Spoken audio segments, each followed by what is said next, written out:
لا حول ولا قوة إلا بالله السميع العليم.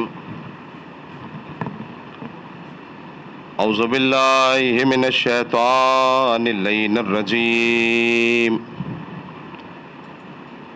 بسم الله الرحمن الرحيم. الحمد لله رب العالمين والعاقبة للمتقين والجنة للموحدين والنار للعاصين.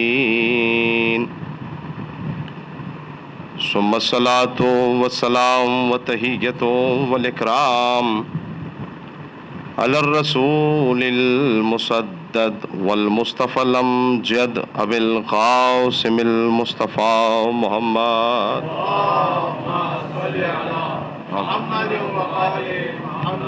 وأهل بيته الطيبين الطاهرين المعصومين المظلومين ولعنة الدائمة الباقية ولا أعدائهم وقتلتهم ومنكري فضائلهم أجمعين. أما بعد، قال الله تعالى في كتابه الكريم وهو أصدق القائلين وقوله الحق. بسم الله الرحمن الرحيم. قل إن كنتم تحبون الله فاتبعوني يحببكم الله ويغفر لكم ذنوبكم واللہ غفور الرحیم. صلوات پر محمد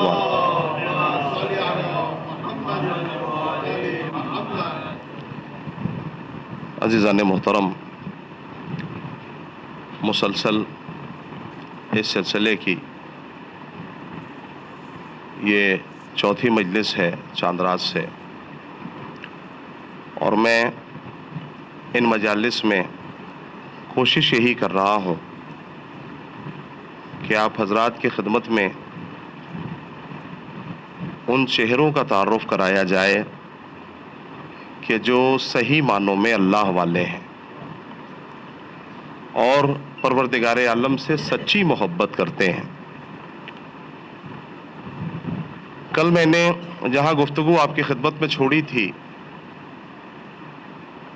کہ یوں تو دنیا میں رہنے والا ہر مسلمان یہ دعویٰ کرتا پھرتا ہے کہ وہ اپنے خدا سے سچی محبت کرتا ہے، لیکن صحیح معنوں میں اگر اس کے ضمیر کو جھنجھوڑ کے پوچھا جائے کہ کیا تم صحیح معنوں میں اللہ کو چاہتے ہو، تو زبان سے تو دعویٰ کر رہا ہے کہ میں خدا کو چاہتا ہوں، لیکن جب عملی میدان میں بات آتی ہے تو عمل کے میدان میں بہت پیچھے دکھائی دیتا ہے. دیکھیے، اگر توجہ ہو جائے آیت کے اوپر تو یہ بڑا آسان ہو جائے گا مرحلہ، بہت آسان منزل ہے کہ تمہیں دعویٰ کرنے کی ضرورت ہی نہیں ہے کہ تم اللہ سے محبت کرتے ہو کہ نہیں کرتے. تم نبی کی سچی پیروی کر کے دکھا دو. نبی کی سچی پیروی میں ہی اللہ کی محبت پوشیدہ ہے. جب نبی کی سچی پیروی ہو جائے گی تو خود بخود اللہ سے محبت ثابت ہو جائے گی. توجہ ہے آپ حضرات کی؟ دیکھیے، تھوڑی دیر کے لیے غور یہ کریں کہ ہم اگر اللہ سے محبت کریں تو ہم اسے کیا دے سکتے ہیں. بڑی توجہ درکار ہے، بہت غور سے سنیے گا. ہم اگر خدا سے محبت کریں تو اسے کیا دے سکتے ہیں؟ دیکھیے، ہم نے جتنی بھی عبادتوں والی چیزیں بھی کی ہیں وہ خدا کے لیے نہیں کی، وہ اپنے لیے کی ہیں. نماز پڑھی تو اپنے لیے، روزہ رکھا تو اپنے لیے، حج پہ گئے تو اپنے لیے، زکوٰۃ نکالی تو اپنے لیے. میرے عزیزوں، جو کام بھی کیا اس میں کہیں نہ کہیں ثواب پوشیدہ تھا، اور جب ثواب پوشیدہ ہے تو پھر اللہ کے لیے کہاں ہوا؟ پھر تو ہمارے لیے ہے نا. تو جب ساری عبادتیں اپنے لیے ہیں تو پھر یہ کیسے ثابت ہوگا کہ اللہ سے محبت بھی کرتے ہو کہ نہیں کرتے؟ پتہ نہیں میں اپنی بات پہنچا پا رہا ہوں کہ نہیں. میں ساری عبادتیں تو اپنے لیے ہیں، تو ہم اللہ سے محبت کریں تو ہم اسے کچھ نہیں دے سکتے، بالکل طے شدہ ہے، کچھ نہیں دے سکتے. لیکن جب وہ ہم سے محبت کرے گا تو وہ ہمیں بہت کچھ دے گا. کیا دے گا؟ تو اس آیت میں دو انعام پروردگار عالم نے بیان فرمائے ہیں.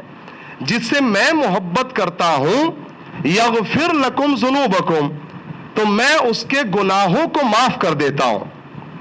یہ پہلا انعام ہے پروردگار عالم کا.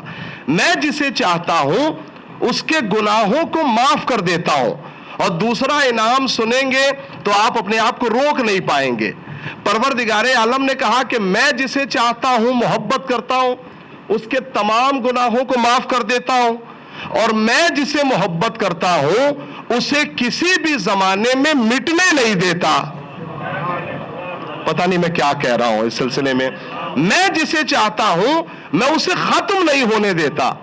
اس کا مطلب یہ ہے کہ اگر کوئی باقی ہے تو اللہ اس سے محبت کرتا ہے. اگر کسی کا وجود زمین پہ ہے تو اللہ اس سے محبت کرتا ہے. للہ توجہ کیجئے گا میرے عزیزوں، 1500 سال سے زیادہ ہو گئے. آج پوری دنیا یہ چاہتی ہے کہ ذکر اہل بیت ختم ہو جائے. آج پوری دنیا یہ چاہتی ہے کہ علی کے چاہنے والے ختم ہو جائیں، علی کے چاہنے والے مٹ جائیں، حسین کے چاہنے والے ختم ہو جائیں. لیکن ہزاروں کوششوں کے باوجود بھی آج اہل بیت کے چاہنے والے موجود ہیں. یہ اس بات کی دلیل ہے کہ اللہ انہیں چاہتا ہے. توجہ ہے آپ حضرات کی؟ یہ اس بات کی دلیل ہے کہ پروردگار عالم ان سے محبت کرتا ہے. بہت بڑی دلیل دینے جا رہا ہوں میرے عزیزوں. پوری دنیا حیرت میں ہے کہ یہ اہل بیت کے چاہنے والے مٹیں گے کب، یہ ختم کب ہوں گے. میں پوری دنیا سے اس چینل کے ذریعے سے کہنا چاہتا ہوں، ایک ہی دن تھا تمہارے پاس ہمیں مٹانے کا، صرف ایک دن تھا میرے عزیزوں. اس دن کا نام ہے عاشور. اور جب عاشور میں تم ہمیں نہ مٹا سکے تو یہ قوم کبھی مٹنے والی نہیں ہے. یہ قوم ہمیشہ باقی رہے گی میرے عزیزوں. چونکہ اللہ انہیں چاہتا ہے، اللہ ان سے محبت کرتا ہے. اور دیکھیے اللہ یوں ہی کسی کا انتخاب نہیں کرتا. پروردگار عالم نااہل پہ کیوں مہربان ہو؟ اللہ نااہل پہ کیوں مہربان ہو؟ تو خدا یوں ہی کسی کو نہیں چاہتا. دل میں بٹھا کے لے جائیے گا گفتگو. میرے عزیزوں، اگر اللہ کی نگاہ میں منتخب ہونا ہے تو سورہ نحل قرآن کریم کا بڑا معتبر سورہ ہے، اس کی 120 نمبر کی آیت ہے. ارشاد ہوا ان الابراہیم کان امتن قانتن للہ. ایک ایک لفظ پہ غور کیجئے گا. قانتن للہ حنیفن لم اکو من المشرکین شاکرن لانعمہ اجتباہ وہداہ الی صراط مستقیم. پروردگار عالم ارشاد یہ فرما رہا ہے کہ ابراہیم ایک امت تھا. کیسی امت؟ کہ جس کی لو اللہ سے لگی ہوئی تھی، جو اللہ کو چاہتا تھا، اللہ سے محبت کرتا تھا اور دنیا سے کٹا ہوا تھا. دیکھیے اللہ والوں کی صحیح نشانی کیا ہے، دنیا سے کٹا ہوا تھا. حنیفن، یہ جو حنیفن کے معنی ہے نا، یہ دنیا سے کٹا ہونا، سماج سے کٹا ہونا. سماج سے کٹا ہونے کا مطلب یہ نہیں ہے کہ سماج کے اچھے برے میں شریک نہ ہونا، یہ بالکل مطلب نہیں ہے. سماج سے کٹا ہونے کا مطلب یہ ہے کہ اچھائیوں میں شریک ہونا، سماج کی برائیوں میں شریک نہ ہونا، یہ مطلب ہے حنیفن کا. اور ہاں لم اکو من المشرکین، اور مشرکین میں سے نہ رہو. اللہ کی نعمتوں کا شکر ادا کرنے والے بندے بن جاؤ. جب یہ چار صفتیں کسی میں اکٹھا ہو جاتی ہیں تب جا کے اللہ اسے چنتا ہے، اللہ اس کا انتخاب کرتا ہے. کون کون سی چار صفتیں؟ پہلی صفت کیا ہے اس کی؟ کہ لو اللہ سے لگی ہوئی ہو، اللہ خالصا للہ کام کرتا ہو. ٹھیک ہے، لو اللہ سے لگی ہوئی ہو. دوسری صفت یہ ہے کہ سماج سے کٹا ہوا ہو، دنیا کے سامنے جھکا ہوا نہ ہو. تیسری صفت یہ کہ مشرک میں سے نہ ہو. چوتھی صفت یہ کہ اللہ کی نعمتوں کا شکر ادا کرنے والا ہو. اگر متوجہ ہو تو جملہ سنیں میرے عزیزوں. صبر کی اور منزل ہے، شکر کی اور منزل ہے. جب صبر منزل کمال پہ ہو تو نبوت بنتی ہے، لیکن شکر منزل کمال پہ ہو تو امامت کہلاتی ہے. بہت توجہ چاہ رہا ہوں. صبر منزل کمال پہ ہو تو نبوت کہلاتی ہے، لیکن شکر منزل کمال پہ ہو تو امامت کہلاتی ہے. اسی لیے جناب ابراہیم نے اپنے بیٹے سے کہا تھا، میرے لال میں نے خواب ہے تو خواب، لیکن نبی کا خواب بھی سچائی ہوتا ہے. میں تمہیں میدان منا میں ذبح کر رہا ہوں. کیا کہا اسماعیل نے؟ جناب اسماعیل کہتے ہیں کہ بابا جو آپ کو حکم ہوا ہے آپ اس پہ عمل کریں. ستجدونی انشاءاللہ من الصابرین، قرآن کی لفظیں ہیں. بابا آپ مجھے صبر کرنے والوں میں پائیں گے. تو جہاں صبر منزل کمال پہ ہو وہاں نبوت ملتی ہے. میں کیا کہہ رہا ہوں آپ سے توجہ کیجئے گا. صبر منزل کمال پہ ہو تو نبوت ملتی ہے، لیکن جب شکر منزل کمال پہ ہو تو امامت ملتی ہے. کربلا کا میدان ہے. امام حسین نے جناب حسن کے بیٹے جناب قاسم سے پوچھا، موت کو سامنے پیش کیا، بیٹا موت تیرے سامنے کیسی ہے؟ قاسم نے کہا احلی من العسل، شہد سے زیادہ شیریں ہے. توجہ ہے آپ حضرات کی؟ شہد سے زیادہ میٹھی ہے. اس کا مطلب یہ ہے میرے عزیزوں، جب صبر منزل کمال پہ ہوتا ہے تو نبوت ملتی ہے، لیکن جب شکر منزل کمال پہ ہو، اور کیسا شاکر بندہ پروردگار عالم کا. میں نے کہا امامت کا ملنا آسان نہیں ہے. جناب قاسم نے بتایا امام حسن کا کمال کیا تھا، امام حسن کی شخصیت کیا تھی. اور ہاں اچھی طریقے سے یہ جملہ یاد رکھیے گا. اللہ کیا کہہ رہا ہے؟ ان ابراہیم کان امتن. بڑے دقیق لوگ بیٹھے ہوئے ہیں، بڑی دقیق گفتگو سنتے ہیں، لہٰذا میں اسی اعتبار سے آپ کی خدمت کرنے جا رہا ہوں. اللہ کہہ رہا ہے ابراہیم امت تھا. امت کسے کہتے ہیں؟ اکیلے آدمی کو کبھی امت نہیں کہا جاتا ہے نا.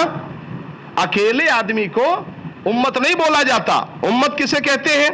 امت کا مطلب ہے ایک گروہ ہے نا، ایک میجورٹی جو کسی بھی عقیدے کے اوپر عمل کر رہی ہو.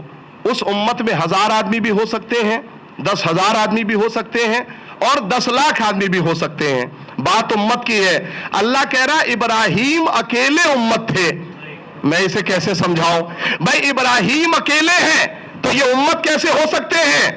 آئیے قرآن سے پوچھیں، چونکہ قرآن کی بات قرآن ہی بتائے گا. قرآن کی بعض آیتیں قرآن کی تفسیر کرتی ہیں. کیسے؟ اللہ نے کہا سنو، اگر معاشرہ کافروں کا ہو، اگر معاشرہ بت پرست ہو، معاشرہ منافقوں کا ہو، اگر معاشرہ میرے عزیزوں جاہلوں کا ہو، اور بت پرست معاشرے میں کوئی اکیلا اللہ والا ہو تو اکیلا رہنے کے بعد بھی امت ہوتا ہے. میں کچھ کہہ رہا ہوں میرے عزیزوں، توجہ ہے. اگر کوئی بت پرست معاشرے میں رہ کے اکیلا خدا والا ہو تو وہ اکیلا رہنے کے بعد بھی امت کہلاتا ہے.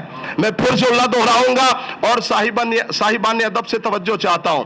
اگر کوئی مشرک معاشرے میں رہ کر اکیلا اللہ والا ہو تو اکیلا رہنے کے بعد بھی امت کہلاتا ہے. جملہ نوٹ کر کے لے جائیے گا، اکیلا رہنے کے بعد بھی امت کہلاتا ہے. تو اگر کوئی محبوب خدا کو مشرک معاشرے میں اکیلا پال لے تو کیا وہ ابو طالب اکیلا امت نہ ہوگا؟ ایک صلوات پڑھے محمد وعلی محمد.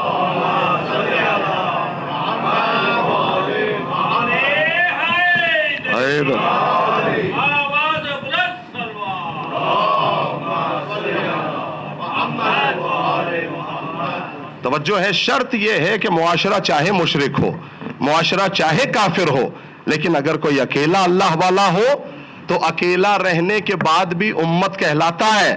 میرے عزیزوں ہمہ تنگوش رہیے گا، بات قرآن کی ہے، بات قرآن کی ہے. میں ایک جملہ آپ کی خدمت میں کہہ دوں.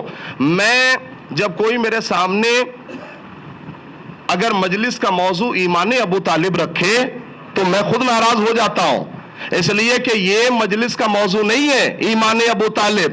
مجلس کا موضوع ہونا چاہیے ولایت ابو طالب. میں متوجہ ہیں میں کیا کہہ رہا ہوں؟ ولایت ابو طالب.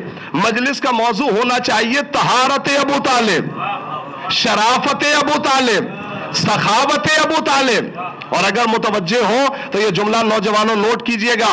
میرے عزیزوں جو کافر ماحول میں رہ کر اللہ کے محبوب کو پال لے وہ اکیلا امت ہے.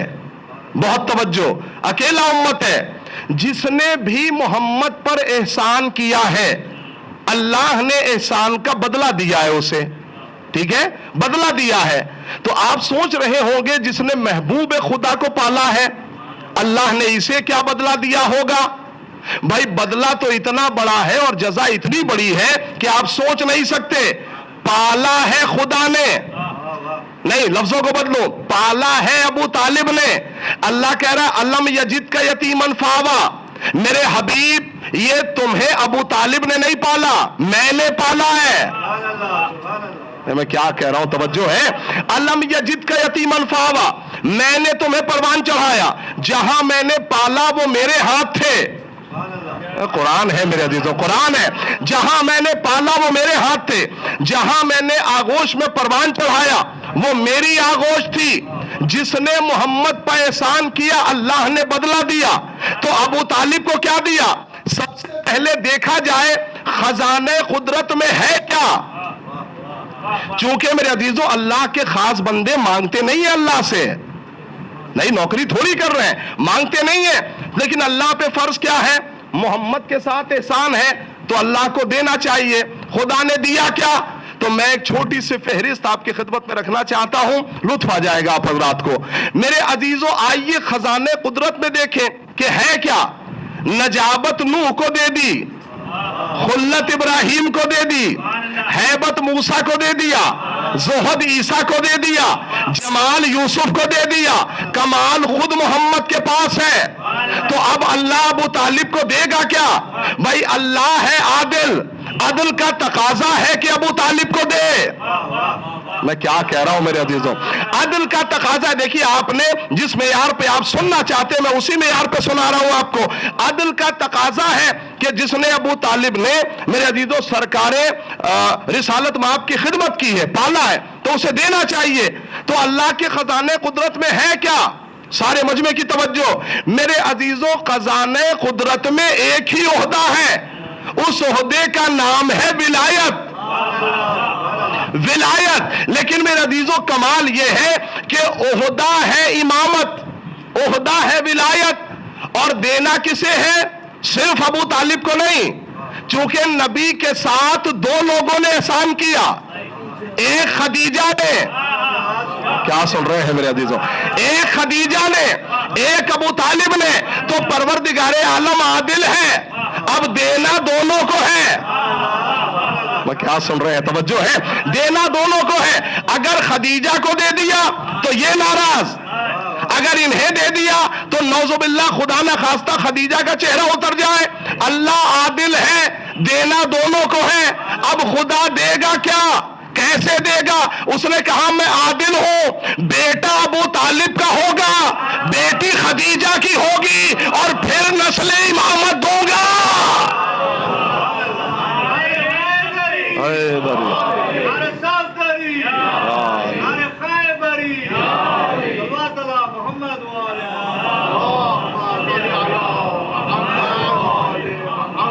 جو ہے آپ حضرات کی, تو یہ ہے پروردگار عالم کی عدالت. اور آپ ہمہ تنگوش ہیں, مجھے اچھا لگ رہا ہے, بہت اچھا سن رہے ہیں آپ میرے عزیزوں. دن بدن آپ کی دلچسپی جو ہے وہ بڑھتی جا رہی ہے. میں اس کو ملحوظ خاطر رکھتے ہوئے اس جملے کو پڑھ رہا ہوں. اللہ نے کیا کہا؟ کوئی مشرک معاشرے میں رہ کر, کافر معاشرے میں رہ کر اگر اکیلا اللہ والا ہو تو اکیلا رہنے کے بعد بھی امت کہلاتا ہے. بڑی صاف لفظیں ہیں, بہت صاف لفظیں. اکیلا رہنے کے بعد بھی امت کہلاتا ہے. تو اگر کوئی مشرک معاشرے میں محبوب خدا کی پرورش کر دے, محبوب خدا کو پال دے, تو کیا وہ ابو طالب اکیلے امت نہیں ہوں گے؟ سنیے دلیل. مکے کے بت پرست آئے, مشرک آئے, اور آ کے ابو طالب سے کہنے لگے کہ اپنے بھتیجے سے کہو کہ وہ ہمارے خداؤں کو برا بھلا کہنا چھوڑ دے. بہت بڑی دلیل دینے جا رہا ہوں میرے عزیزوں. ہمارے خداؤں کو برا بھلا کہنا چھوڑ دے. بھئی یہ سارے صاحبان ادب بیٹھے ہیں, کہنا کیا چاہیے تھا مشرکوں کو کہ اپنے بھتیجے سے کہو کہ وہ اپنے خدا کو برا بھلا کہنا چھوڑ دے. ابو طالب کے خدا کو برا بھلا کہنا چھوڑ دے. لیکن مشرکوں نے کیا کہا؟ بھائی میرے عزیزوں دیکھیے یہ ہے کمال. کیا کہا مشرکوں نے؟ وہ ہمارے خداؤں کو. یہ مشرکوں کا جملہ بتا رہا ہے کہ ان کا خدا اور ہے، ابو طالب کا خدا اور ہے. یہ مشرکوں کا جملہ بتا رہا ہے کہ ان کا خدا اور ہے، ابو طالب کا خدا اور ہے. دلیل تو میرے عزیزوں بہت بڑی تھی میرے پاس، لیکن میرے عزیزوں دلیل ہے کس سے؟ امام موسی کاظم علیہ السلام سے. سائل آیا امام کی خدمت میں اور آ کے کہنے لگا مولا آپ سب با فضیلت ہیں، بہت با کمال ہیں، لیکن مولا آپ کے دادا ابو طالب ایمان نہیں لائے تھے. امام موسی کاظم کا جملہ سنیں. امام موسی کاظم نے کیا کہا؟ بالکل ہمارا انداز. امام نے اس کا ہاتھ پکڑا، اپنے پہلو میں بٹھایا اور کہا کہ آج جب تک یقین نہ آ جائے تجھے جانے نہیں دوں گا. امام موسی کاظم کا جملہ سنیں، جب تک یقین نہ آ جائے میں جانے نہیں دوں گا. امام نے ایک سوال کیا، کہا پوری دنیا میں سارے بزرگوں سے داد چاہتا ہوں اس جملے کے اوپر، دعائیں تو آپ دے چکے. سنیے، ساری دنیا میں کوئی ایسا آدمی تلاش کر کے لا کہ خود تو دوسرے مذہب پہ ہو اور لوگوں کو دوسرے مذہب کی دعوت دے. اللہ بڑی توجہ چاہ رہا ہوں. خود تو دوسرے مذہب پہ ہو اور لوگوں کو دوسرے مذہب کی دعوت دے. اگر میرے دادا ابو طالب کافر ہوتے تو اسلام کی دعوت ہی کیوں دیتے؟ یہ جملہ بتا رہا ہے روب ابو طالب کو، یہ جملہ بتا رہا ہے. اور تاریخ تو کسی سے چھپی ہی ہوئی نہیں ہے. جس طریقے سے قرآن آپ جانتے ہیں، حدیثیں جانتے ہیں، اس طریقے سے تاریخ بھی جانتے ہیں. اور تاریخ کیسی؟ خانہ کعبہ کے اندر 365 بت رکھے ہوئے ہیں. کتنے؟ 365. اور ایسا نہیں ہے ہر قبیلے کا بت. جس طریقے سے میرے عزیزوں یہ آپ ساری تاریخیں جانتے ہیں، مجھے بہت زیادہ جو ہے تفصیلات میں نہیں جانا، لیکن ایک جملہ ضرور پہنچانے کی کوشش کروں گا. ہر قسم کے خدا، یہ رزق کا خدا ہے، یہ بارش کا خدا ہے، یہ جو ہے وہ سوکھے کا خدا ہے، یہ ہریالی کا خدا ہے. 365 خدا. اور تاریخ گواہ ہے کہ ایک ایک قبیلے کے 4 5 بت. توجہ ہے، 5 6 بت. ہر قبیلے کا بت. خدا کی قسم میں ذاکری کرنا چھوڑ دوں گا اگر ایک بھی بت بنی ہاشم کا لا کے دکھا دو. ایک بھی بت اگر بنی ہاشم کا کوئی لا کے دکھا دے. مجھے آج تک دنیا کو بت شکنی کا راز ہی سمجھ میں نہیں آیا. کیا مطلب ہے میرے کہنے کا؟ سرکار رسالت مآب نے مولائے کائنات کو اپنے پشت پر سوار کیا اور کہا سارے بتوں کو توڑ دو. یہ جتنے 365 خدا ہے نا، سارے بتوں کو توڑ دو. میں کہوں گا یا رسول اللہ، علی کو کاندھے پہ بٹھانے کی کیا ضرورت تھی؟ ایک سے ایک آپ کے خاندان میں اونچے قد کے لوگ موجود تھے. میں کیا کہہ رہا ہوں، توجہ ہے میرے عزیزوں. جب کوئی اونچا کام لیا جاتا ہے تو لمبے آدمی سے لیا جاتا ہے. یہ علی کو کاندھے پہ بٹھانے کی کیا ضرورت تھی؟ کسی اور کو بٹھا لیا ہوتا. تاریخ سنیے، اسی لیے لوگوں نے اعتراض کیا. میرے عزیزوں لکھا ہوا ہے، تاریخ انہی کی ہے، لکھا ہوا ہے کہ علی کا قد کم تھا، میانہ قد تھا. تو ان سے بڑے بڑے لوگ کہتے تھے کہ آپ ہمارے درمیان کھڑے ہوتے ہیں تو ایسا لگتا ہے لنا کے بیچ کا نقطہ ہو.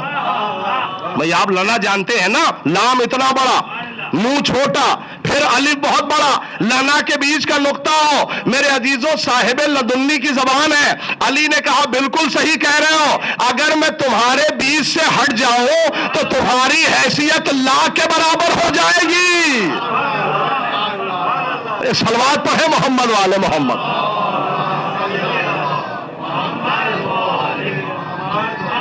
بڑی توجہ میرے عزیزوں. تو یا رسول اللہ، میں آپ سے پوچھنا چاہتا ہوں، علی ہی کو کاندھے پہ کیوں بٹھایا اور یہ 365 خداؤں کو کیوں جو ہے وہ کعبے سے باہر کرا دیا؟ سنیے، سرکار ختمی مرتبت نے خود جواب دیا. اگر رسول نے نہ دیا ہوتا تو شاید ہر آدمی اپنے اعتبار سے جواب دے دیتا. سرکار ختمی مرتبت نے کیا کہا؟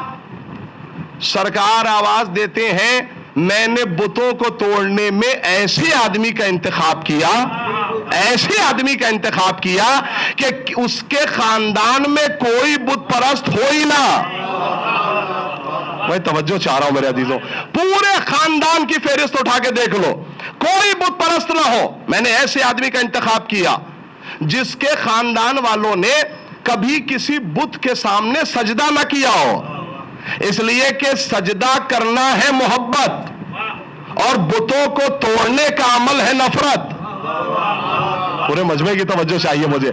بھائی ماضی میں جو سجدہ کیا ہے، میں نے ایسے آدمی کا انتخاب کیا کہ ماضی میں کبھی سجدہ نہ کیا ہو بتوں کے سامنے، اس لیے کہ ماضی کا سجدہ ہے محبت اور بتوں کو توڑنا ہے نفرت. نفرت اور محبت دونوں ایک دل میں آ ہی نہیں سکتی.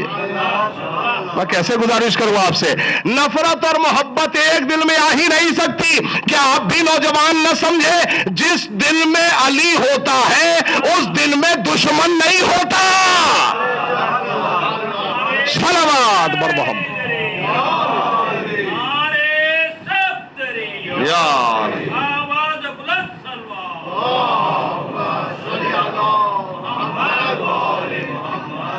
دیکھیے ایک بات میں بڑے اعتبار سے، چونکہ اب تک میں نے 4 مجلسوں میں آپ سے نہیں کہا، لیکن آج ایک گزارش ضرور کروں گا. میرے عزیزوں نوجوان بیٹھے ہوئے ہیں، یاد رکھیے گا جب بھی اہل بیت کا نام آئے، علی کا نام آئے اور علی کے نام کا نعرہ لگایا جائے تو ایسا نہ ہو لگانے والا تنہا رہ جائے، ہے نا؟ کیوں معلوم ہے؟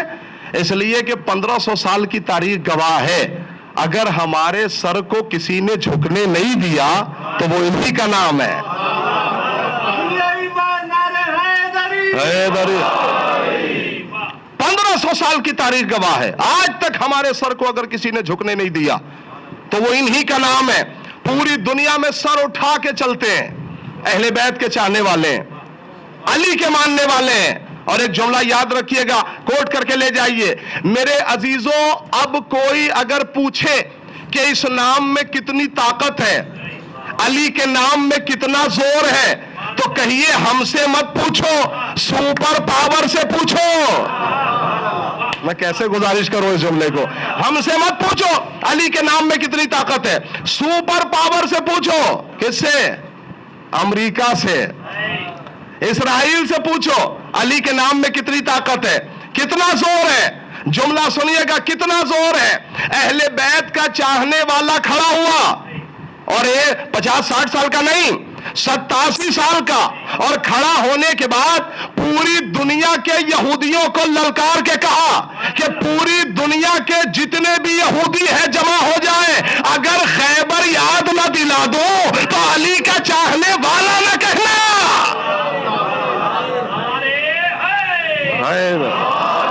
جزاک اللہ.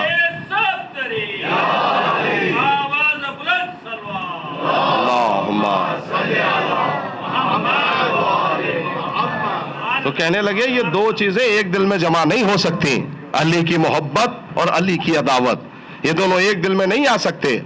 میرے عزیزوں آپ اس سلسلے کو اگر اس آیت پہ توجہ کر لیں تو میں سمجھتا ہوں ایسے ہی معاملات 60% سے زیادہ حل ہو جائیں گے، صرف ترجمے کی حد تک. ایک مل جل کے نعرے صلوات اور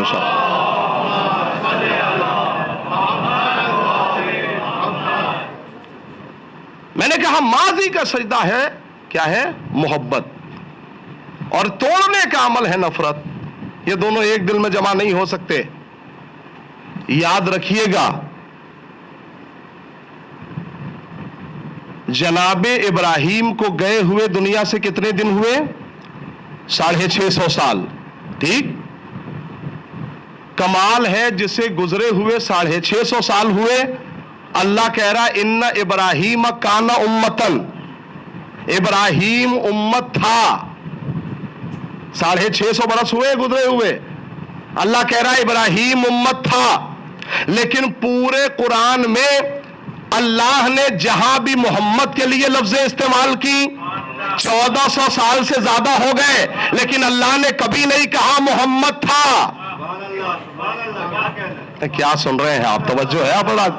اللہ نے کبھی نہیں کہا محمد تھا، کیا کہا؟ محمد ہے۔ 1400 سال سے زیادہ ہو گئے، ابراہیم کے لیے لفظ ہے کانا امتن، ابراہیم امت تھا، لیکن محمد کے لیے کبھی نہیں کہا کہ محمد امت تھا، بلکہ محمد ہے۔ نوجوانوں، مسلمانوں، دلیل کیا ہے اس کے اوپر کہ محمد ہے؟ کہا دلیل ہے یہ اذان، 5 وقتی اذان ہے۔ جب بھی آپ کہتے ہیں اشہد ان محمد الرسول اللہ، تو ترجمہ کیا کرتے ہیں؟ محمد اللہ کے رسول تھے؟ نہیں توجہ ہے آپ کی میں کیا کہہ رہا ہوں؟ کبھی کوئی نہیں کہتا محمد اللہ کے رسول تھے۔ اگر کوئی بندہ تصور میں بھی لے آئے کہ محمد اللہ کے رسول تھے تو ایمان رخصت۔ میں کیا کہہ رہا ہوں میرے عزیزوں؟ ایمان چلا جائے گا۔ ہر بندے مومن کیا کہتا ہے؟ محمد اللہ کے رسول ہیں، محمد اللہ کے رسول ہیں، محمد اللہ کے رسول ہیں۔ یہ جملہ بتا رہا ہے جب تک محمد ہے تب تک حسین ہے۔ ایک صلوات پڑھے محمد وعلی محمد۔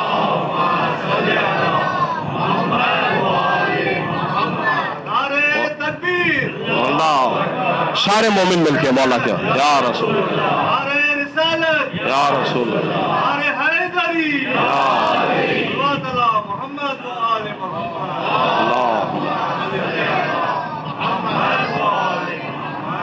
الحمدللہ آپ نے مزاج بنایا، آپ جو ہے وہ کیفیت میں لے کے آئے۔ اس جملے کو اسی کیفیت کے ساتھ سنیے گا۔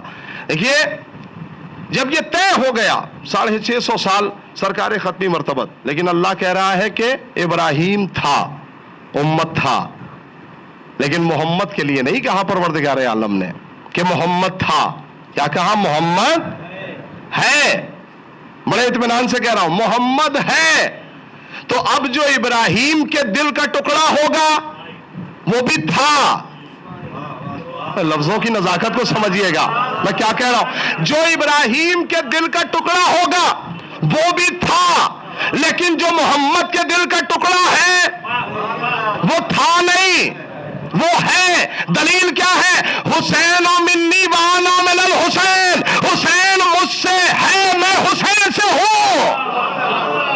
تھا نہیں، ہے۔ توجہ کر رہے ہیں؟ تھا نہیں میرے عزیزوں، ہے۔ اور اسی لیے یہ جملہ اچھی طریقے سے یاد رکھیے گا، اسی لیے میرے عزیزوں یہ تھا کی لفظ نہیں ہے امام حسین کے لیے، ہے، چونکہ سرکار ختمی مرتبت کے دل کے ٹکڑے ہیں، اور سرکار ختمی مرتبت نے ہر مقام پر کوئی ایسی منزل نہیں تھی جہاں سرکار ختمی مرتبت نے تعارف نہ کرایا ہو اور اس بات کو ثابت نہ کیا ہو کہ میرے دل کا ٹکڑا ہے۔ آپ تو اچھی طریقے سے جانتے ہیں، ہمارے کسی بھی بزرگ کے لیے کبھی آپ نے سنا کہ کوئی مجلس کے بعد کہہ دے کہ فلاں کے لیے سلام پڑھ دیجئے گا؟ جب بھی ہمارے بزرگوں کے لیے پڑھا جاتا ہے تو فاتحہ پڑھا جاتا ہے، سلام نہیں پڑھا جاتا۔ لیکن جب کربلا والوں کے لیے پڑھا جاتا ہے تو فاتحہ نہیں پڑھا جاتا، ٹھیک ہے؟ یا تو نظر ہوتی ہے یا سلام پڑھا جاتا ہے، جملہ کوٹ کیجئے گا، یا سلام پڑھا جاتا ہے۔ میں لفظوں کو سمیٹ دوں، جو تھا ان کے لیے فاتحہ پڑھا جاتا ہے۔ بھائی متوجہ ہے میں کیا کہہ رہا ہوں؟ جو تھا ان کے لیے فاتحہ پڑھا جاتا ہے، لیکن جو ہے، کیا کہہ رہا ہوں میرے عزیزوں، جو ہے ان کے لیے فاتحہ نہیں پڑھا جاتا، ان کے لیے سلام پڑھا جاتا ہے۔ آج پوری دنیا حیرت میں ہے، اور سلام بھی کیسا؟ خدا کا شکر ہے ہمارے ہاں ہر نماز کے بعد کیا پڑھی جاتی ہے؟ زیارت پڑھی جاتی ہے۔ زیارت کیا ہے؟ زیارت بھی سلام ہی ہے، زیارت سلام ہے۔ اور زیارت بھی کیسے پڑھتے ہیں؟ سب سے پہلے امام حسین کو سلام، کیسے سلام پڑھتے ہیں؟ السلام علیکہ یا ابا عبداللہ۔ ترجمہ کیا ہوا؟ اے حسین ابن علی آپ سلامت رہیں۔ سلام یہی تو ہے، توجہ ہے آپ کی میں کیا کہہ رہا ہوں؟ آپ سلامت رہیں۔ اس کے بعد سے میرے عزیزوں امام رضا کو سلام کرتے ہیں، السلام علیک یا غریب الغربا. پھر امام مہدی کو سلام کرتے ہیں. توجہ چاہ رہا ہوں ایک ایک لفظ کے اوپر. کیا؟ السلام علیک یا صاحب الزمان. مولا آپ سلامت رہیں. پورے مجمع کی توجہ چاہیے. سلام کرنا ہے مستحب، جواب سلام ہے واجب. نہیں، اتنا ہلکا جملہ نہیں تھا جیسے آپ نے سن لیا. میں نے 3 دن محنت کی ہے، اب چوتھے دن سے میں آپ سے محنت کراؤں گا. کیا کہا؟ سلام کرنا مستحب، جواب سلام واجب. بچپن سے ابھی تک سنا، سلام کرنے والے کو 69 ثواب، جواب دینے والے کو 1 ثواب. میرے عزیزوں، یہ کیسے ممکن ہے کہ ہم حسین کو سلام کریں اور ادھر سے جواب سلام نہ آئے؟ نہیں متوجہ ہے میں کیا کہہ رہا ہوں؟ چونکہ سلام کرنا مستحب ہے اور جواب سلام واجب ہے. آج پوری دنیا حیرت میں ہے. یہ کون سے لوگ ہیں جو سال بھر حفظ و امان میں رہتے ہیں؟ یہ کون سے لوگ ہیں کہ ساری دنیا کسی کے دروازے پہ جاتی ہے؟ یہ نہیں جاتے. ساری دنیا ان سے مانگتی ہے، یہ نہیں مانگتے. ساری دنیا حیرت میں ہے. یہ کون سے لوگ ہیں جو دن بھر بانٹتے ہیں، 2 مہینہ 8 دن دیتے ہیں، پھر بھی ختم نہیں ہوتا؟ میں کیا سن رہے ہیں آپ؟ توجہ ہے. یہ کون سے لوگ ہیں کہ سال بھر بانٹتے رہتے ہیں پھر بھی ختم نہیں ہوتا؟ میرے عزیزوں، جملہ یاد رکھیے گا. ہم نماز کے بعد امام حسین کو سلام کرتے ہیں، امام رضا کو سلام کرتے ہیں، امام مہدی کو سلام کرتے ہیں. اور میں نے کہا سلام کرنا مستحب، جواب سلام واجب. تو ادھر سے یہ بھی تو جواب آتا ہوگا، میرے چاہنے والے تو بھی سلامت رہے. پورا مجمع انصاف سے بتائے، جسے 3 امام دن میں 5 مرتبہ سلامتی کی دعا دے دے، وہ مشکلات میں کیا گھرے گا؟ صلوات بر محمد وآل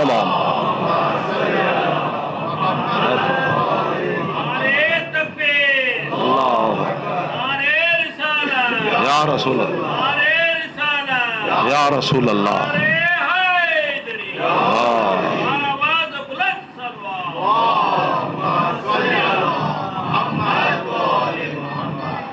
توجہ ہے آپ حضرات کی. یہ ہے اہل بیت اطہار کا سلام اور یہ ان کا جواب.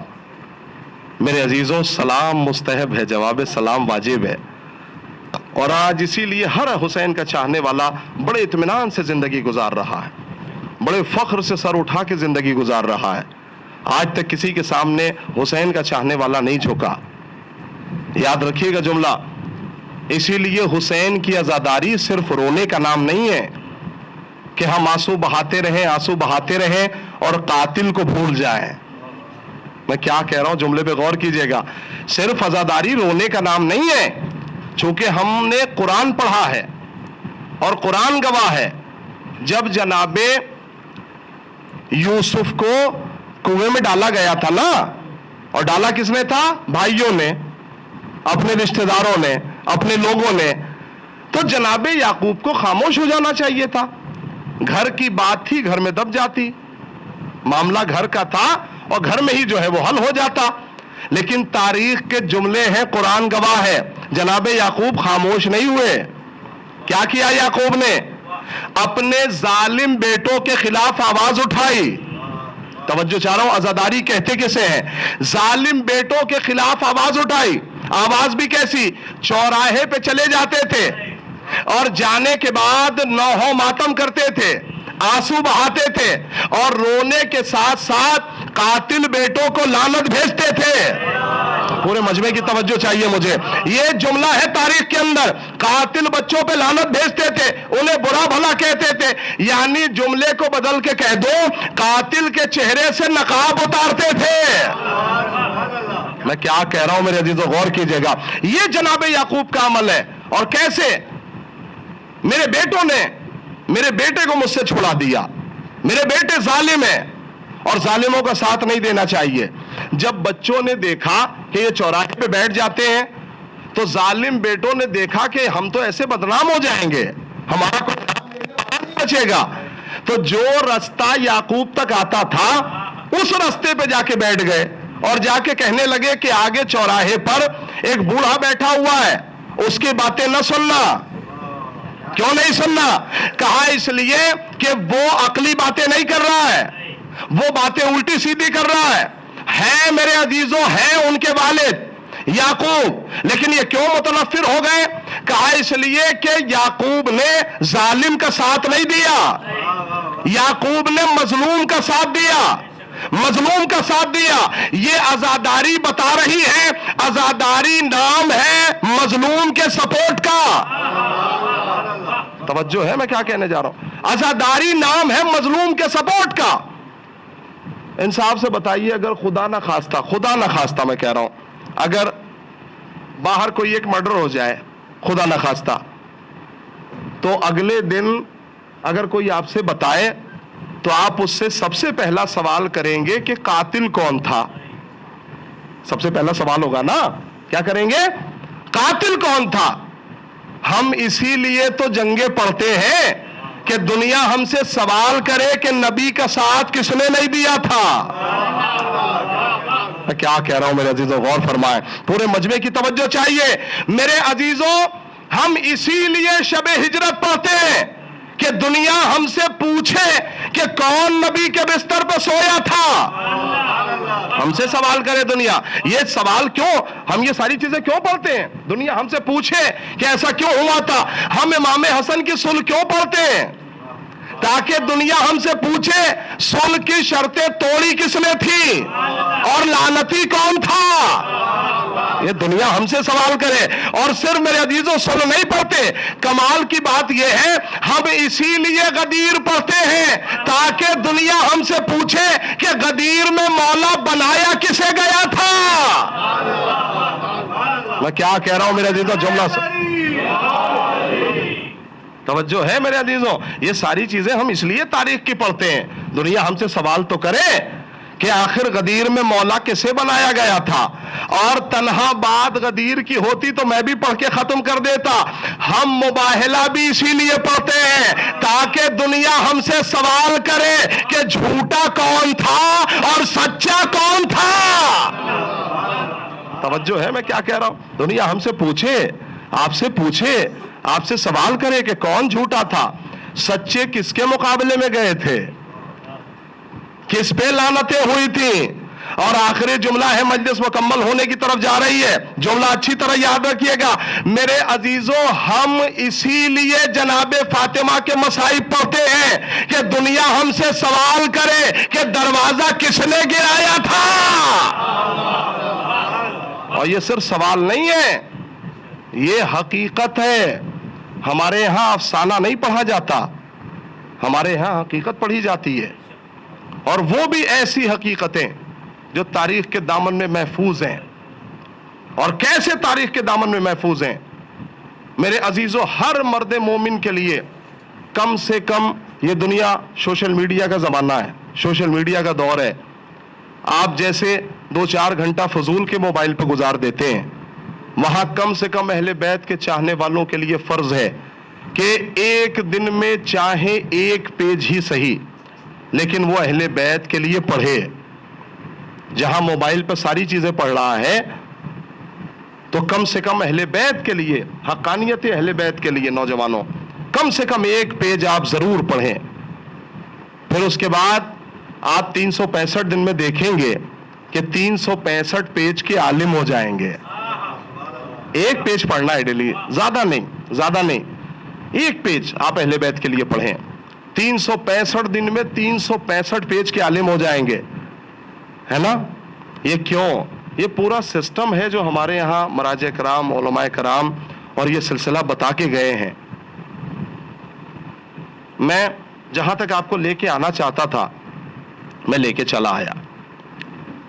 اپنے ذہنوں کو خاص طور سے کربلا کے حوالے سے آمادہ کیجئے، کربلا کے حوالے سے تیار کیجئے، چونکہ میرے عزیزوں ہر اعتبار کی داستان کربلا میں موجود ہے، اور کربلا کو پڑھیے، اس اعتبار سے پڑھیے، صرف ذاکر کی سنی ہوئی باتوں پہ اعتبار مت کیجئے، بلکہ اگر کوئی حوالہ دیا جائے، کوئی ایڈریس دیا جائے تو اسے جا کے تلاش کیجئے، پڑھیے۔ میرے عزیزوں، اہل بیت نے ارشاد فرمایا کونوا لنا زینا وتکونوا علینا شینا، میرے چاہنے والوں میرے لیے باعث عزت بننا، باعث ذلت مت بننا۔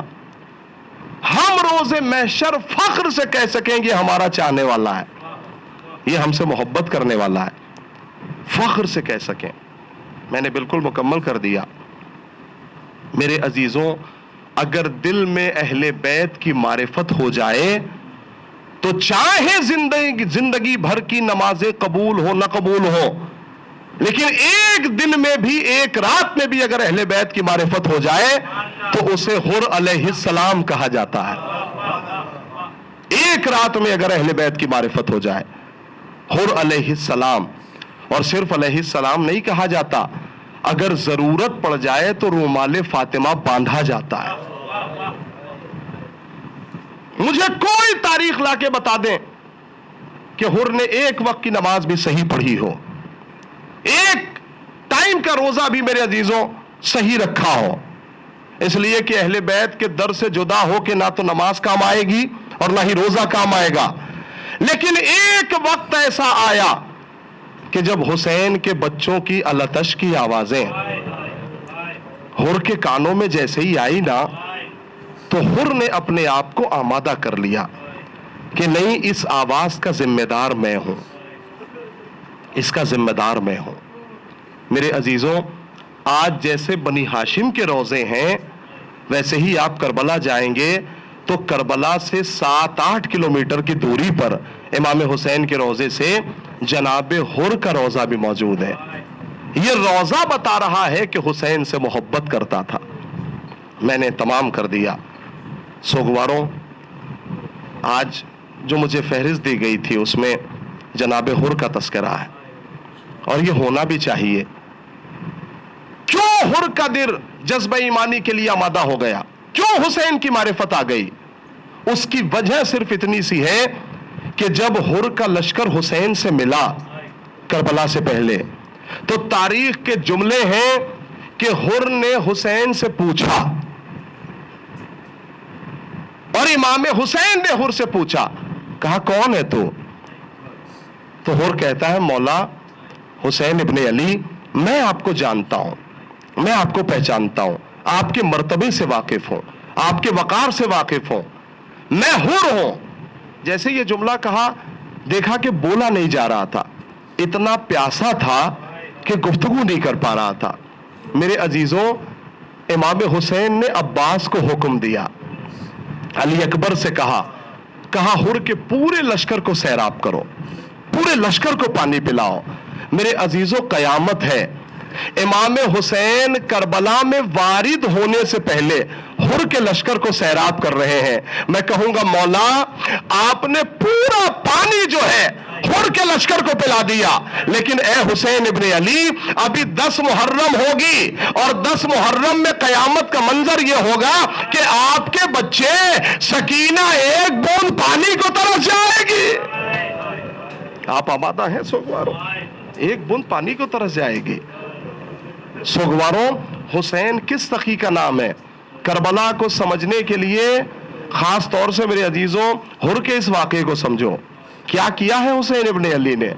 حسین نے میرے عزیزوں صرف حر کے لشکر کو پانی نہیں پلایا، امام حسین نے دیکھا کہ گھوڑوں کی زبانیں باہر ہیں، جانوروں کی زبانیں باہر ہیں۔ میرے عزیزوں، 1000 فوج کا سپاہی تھا، یعنی جیسے 1000 فوجیوں کو پانی پلایا، صرف 1000 فوجیوں کے نہیں، میرے عزیزوں 1000 جانوروں کو بھی پانی پلایا۔ اور عباس سے ایک جملہ اور کہا عباس، جب تک، چونکہ یہ جو گھوڑے ہیں نا، ان کی گردنیں لمبی ہوتی ہیں، یہ پانی پی کے ایک مرتبہ اٹھاتے ہیں چہرہ، پھر پانی پیتے ہیں، تو جب تک یہ 3 مرتبہ چہرہ نہ ہٹا لیں تب تک پانی نہ ہٹانا۔ آپ نے سن لیا، میں نے پڑھ دیا سوگواروں۔ 3 محرم آ گئی، اور 3 محرم کا مطلب ہے سوگواروں کہ 7 دن کے بعد زہرا کا گھر اجڑ جائے گا۔ آپ ایسا گریہ کریں جس سے فاطمہ راضی ہو جائیں، اور فاطمہ میرے عزیزوں یہ کہے یہ میرے چاہنے والے ہیں، یہ حسین کا ماتم کرنے والے۔ آپ آمادہ ہیں پروردگار آپ کو کوئی غم نہ دے سوائے غم مظلوم کربلا کے۔ میرے عزیزوں لکھا ہوا ہے کہ ہر کے لشکر میں ایک ایسا بزرگ تھا کہ جس سے پانی بھی پیا نہیں جا رہا تھا، اتنا راشا تھا ہاتھوں میں کہ پانی پیا نہیں جا رہا تھا۔ قیامت کا منظر ہے، حسین ابن علی نے دور سے دیکھا کہ ایک بزرگ ہے، اس سے پانی نہیں پیا جا رہا۔ میرے عزیزوں حسین خود جو ہے وہ اپنی جگہ سے اٹھے، اٹھنے کے بعد پہنچے اور جانے کے بعد اپنے ہاتھوں کو چلو بنا کے اسے پانی پلایا۔ ہر کے اوپر یہی اثر کر گیا کہ حسین ابن علی اس سخی کا نام ہے کہ ہمارے پیاسوں کو پانی پلا رہے ہیں، میں حسین کے پیاسے بچوں کا کیسے خیال نہ کروں۔ جزاک اللہ جزاک اللہ۔ سوگوارو اللہ آپ کو کوئی غم نہ دے سوائے غم مظلوم کربلا کے۔ آخری لمحات ہیں، 10 محرم کی صبح نمودار ہو گئی، قیامت کا منظر ہے۔ ایک مرتبہ میرے عزیزوں حر نے اپنے بیٹے سے کہا، بلایا اور کہا کہ میرے بیٹے ذرا دیوار سے کان لگاؤ۔ کہا بابا کیا ہو گیا؟ میں نے کبھی آپ کو اتنا بے چین نہیں دیکھا جتنا آج دیکھ رہا ہوں۔ کہا دیوار سے کان لگاؤ، حسین کے بچوں کے رونے کی آواز آ رہی ہے۔ سوگوارو آمادہ ہے آپ؟ مجھے پتا ہے بہت روئیے گا، اس منظر کو سن لیجئے۔ حسین کے بچوں کے رونے کی آواز آ رہی ہے۔ کہا بابا اتنا کبھی بے چین نہیں ہوئے؟ کہا کہ ہم تو کھانا کھا کے پانی پی کے سیراب ہو کے بیٹھے ہوئے ہیں، حسین کے چھوٹے چھوٹے بچے التش کی آوازیں بلند کر رہے ہیں۔ میرے لال اس التش کی آواز کا ذمہ دار میں ہوں۔ میرے عزیزوں کہا بابا کیا خیال ہے؟ کہا حسین ابن علی اس سخی کا نام ہے کہ اگر میں ان کے پاس جاؤں تو مجھے معاف کر دیں گے۔ کہا بابا اعتبار ہے؟ کہا ہاں میرے لال۔ میرے عزیزوں جیسے ہی حر نے آمادگی کی تو ایک مرتبہ غلام بھی ساتھ آ گیا۔ کہا آقا جب تک جہنم میں تھے مجھے ساتھ رکھا، اب جب جنت میں جا رہے ہو تو مجھے چھوڑ کے جا رہے ہو۔ میرے عزیزوں غلام کو ساتھ لیا، بیٹے کو ساتھ لیا، لیکن ایک جملہ کہا میں حسین سے آنکھیں نہیں ملا سکتا، ایسا ہے میرے آنکھوں پہ پٹی باندھ دو اور جیسے ہی حسین قریب آئے مجھے بتا دینا۔ میرے عزیزوں ایک مرتبہ جیسے ہی حر نکلنا تھا کہ ایک مرتبہ بیٹے نے آواز بلند کی اللہ اکبر، یہ کہنا تھا۔ حر نے کہا کیا ہوا؟ کہا بابا علی اکبر آپ کی طرف آ رہے ہیں، علی اکبر آپ کو جو ہے وہ آپ کی پذیرائی کے لیے آ رہے ہیں۔ ایک مرتبہ پھر حر آگے بڑھ گیا۔ میرے عزیزوں بیٹے نے پھر اللہ اکبر کہا بیٹا کیا ہو گیا؟ کہا عباس آپ کو آ رہے ہیں، آپ کی پذیرائی کے لیے عباس آ رہے ہیں۔ میرے عزیزوں حر رو تو رہا تھا لیکن کرتا تو کیا کرتا؟ آنکھوں سے پٹی نہیں کھولی، قیامت کا منظر تھا۔ اب ایک مرتبہ پھر بیٹے نے اللہ اکبر کہا۔ حر نے کہا کیا ہو گیا؟ کہا بابا قیامت آ گئی، خود حسین ابن علی آ رہے ہیں۔ جزاک اللہ سوگوارو جزاک اللہ۔ اللہ آپ کو کوئی غم نہ دے سوائے غم مظلوم کربلا کے۔ بس آخری جملہ ہے، مجلس تمام ہو گئی۔ روتے ہوا چہرہ آپ کا فرش عزا سے جائے، سیدہ آنسوؤں کو قبول فرمائے۔ اے سوگوارو اب ایک مرتبہ جیسی حسین کا نام سنا، حسین قریب آئے تو خود کو گھوڑے سے گرا دیا۔ آقا میرے گناہ معاف ہو سکتے ہیں؟ میرے عزیزو حسین نے سینے سے لگایا، حر تیری ماں نے کیا تیرا نام رکھا ہے؟ تو یہاں بھی آزاد ہے وہاں بھی آزاد ہے، لیکن حسین کو ایک شکوہ رہا۔ حر ایسے موقع پہ مہمان ہوا ہے کہ ایک قطرہ پانی نہیں ہے جو میں تجھے پلا سکوں۔ حر ایک قطرہ پانی نہیں ہے، مجلس تمام ہو گئی، جو میں تجھے پلا سکوں، لیکن قیامت برپا ہو گئی۔ حر آتے ہی کہتا ہے مولا میں شرمندہ بہت ہوں، میں یہاں زیادہ دیر رک نہیں سکتا، اے مولا مجھے مرنے کی اجازت دیجئے۔ بیٹا تڑپ کے آ گیا، کہا بابا پہلے میں مرنے جاؤں گا۔ میرے عزیزو حسین کہتے ہیں اے حر میں ایک قطرہ پانی تو پلا نہیں سکتا، میں تجھے مرنے کی اجازت دوں، لیکن کسی بھی طرح سے کر کے بیٹے کو اجازت دلائی۔ سوگوارو جیسے ہی بیٹا پہنچا، ظالموں کو فنار تو کیا، لیکن وہ بھی میرے عزیزوں اہل بیت کی محبت میں ڈوبا ہوا تھا۔ اب ایک مرتبہ جیسے ہی خاموش ہوا، چاروں طرف سے تلواریں لگنا شروع ہوئی۔ بیٹے نے سب سے پہلے باپ کو بلایا مدد کے لیے، جیسے ہی حر کو بلایا حسین ابن علی آگے بڑھ گئے۔ اے حر جوان کی میت ہے دیکھی نہ جائے گی، جوان کا جنازہ ہے برداشت نہ کر پائے